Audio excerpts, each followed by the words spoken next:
Alright, good morning you guys. I'm at Riverview. Very snowy day. It's a little bit chilly. It's about -5, -6. There's no wind though, so it's not too bad. I've got the 8x10 with me and some sheets of CatLABS 80 8x10. It's the first time I've using this in the field, so I'm pretty excited. I'm going to be developing it in XSOL 1:1. A little bit out of breath, forgive me. As you can see, it's a snowy day. Lots of snow, and it's starting to snow, so I want to get through this as quickly as I can. It's always fun photographing in snow. You really don't want to screw it up when you're metering, right? You want to be really careful, especially if you're using a spot meter like I am. If I'm going to be metering off the snow, I want to make sure I'm placing it on the right zone for the right tone. So a lot of people, when they take pictures and there's a lot of snow covering the area and it's influencing the your meter, you can end up all that light is telling your meter to give less exposure. It's just like me, if I take a reading off the snow and use that reading at face value, if I put that reading directly on my camera and take a picture, I'm going to end up with middle gray looking snow. And if there's any like shadow areas, of course, those are going to be kind of empty. I'll go ahead and I'll take a picture with my phone of just the snow and you'll see what I mean.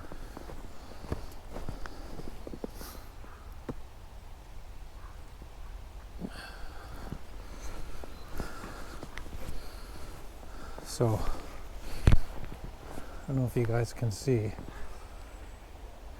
Can you guys see it? See, it's a different tone altogether.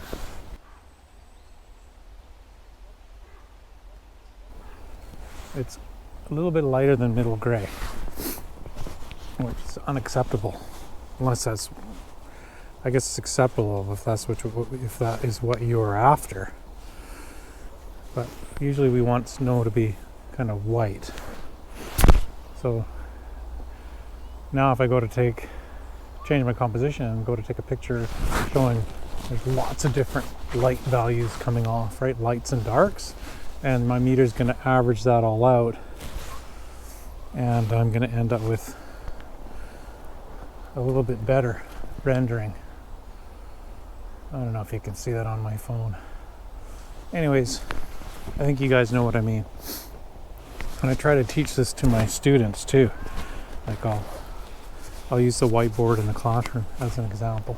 So I already took the pictures, and what I did was I metered off the dark area in behind the column, placed it on zone 3. Then I metered the snow, the brightest snow value way up here. This area here.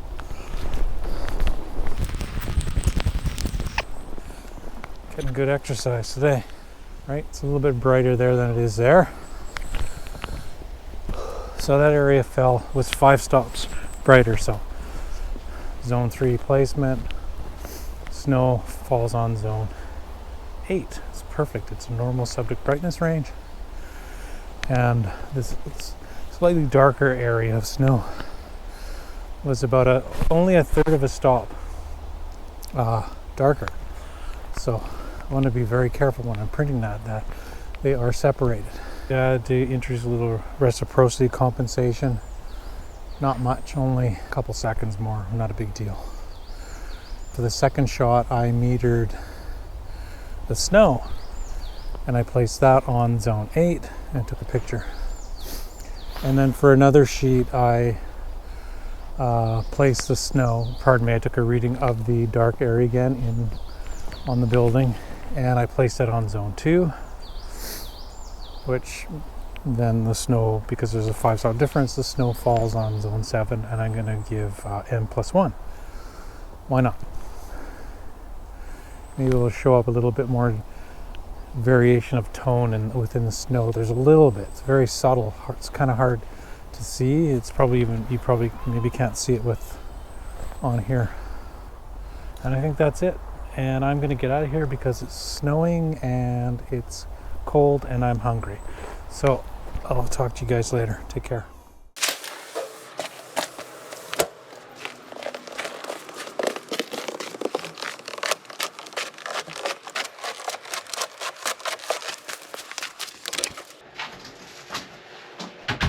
quite a bit of snow out there. I had to shovel my way down into the darkroom. I think yesterday I forgot to tell you guys the real reason why I had the CatLABS 8x10 film out. Because I want to see if this film is appropriate for, or good enough for, alternative printing, such as Kallitype, Cyanotype, gum, and even carbon transfer. So I thought with that scene yesterday, it's lots of snow, it's kind of high key, it lends itself well to a Kallitype print. So I developed one of the negatives last night, and I've got it on the light table here with me. So here's the first exposure that I made, and if you remember, I placed this shadow here on zone 3, and the bright area of the snow fell on zone 5. Remember, the bottom was just a third of a stop darker. I don't know if you can see that. There's a very distinct line here. And the second sheet received the exact same exposure, but I extended the development time. So you can see, hopefully you can see, that this one is slightly more denser than the first one. And my zone 3 density is just a little bit denser. So I'm going to check with my densitometer just to see exactly how dense they are.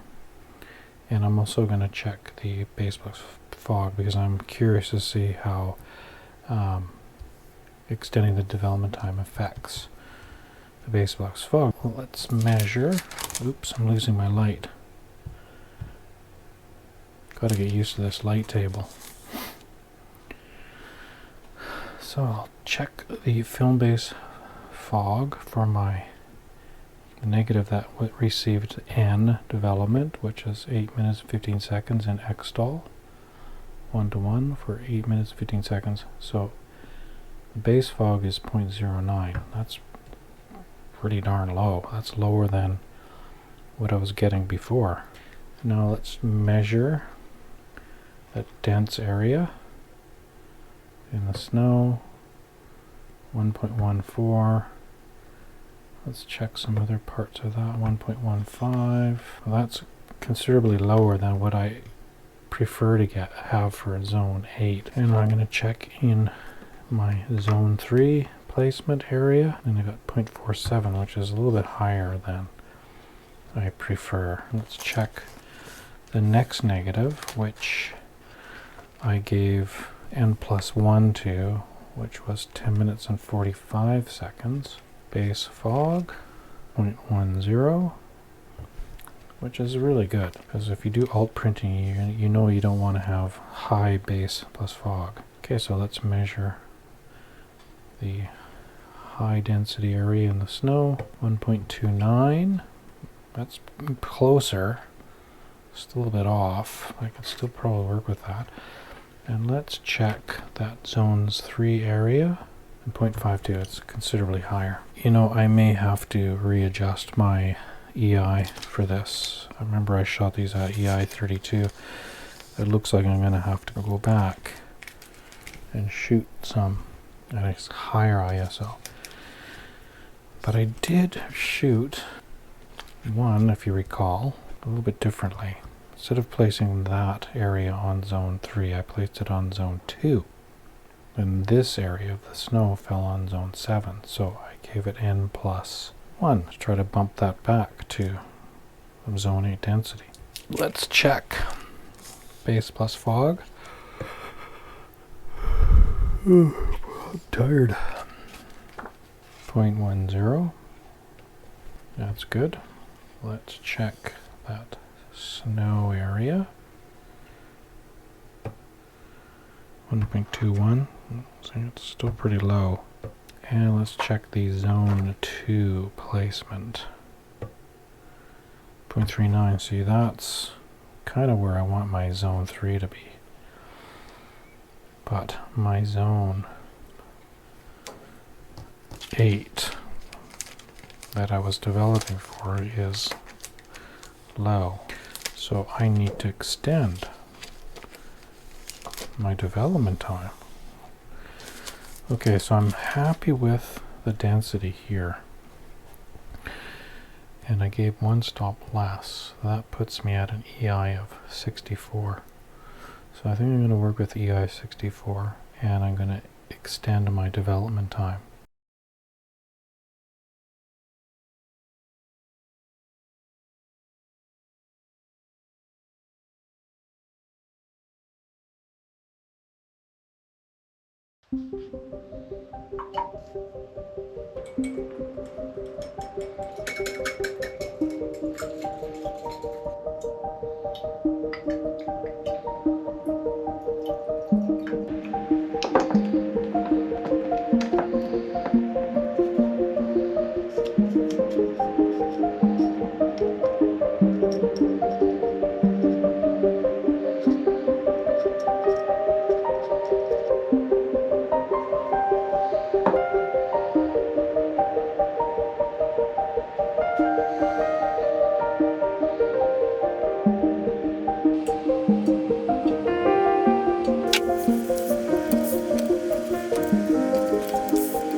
It's not bad.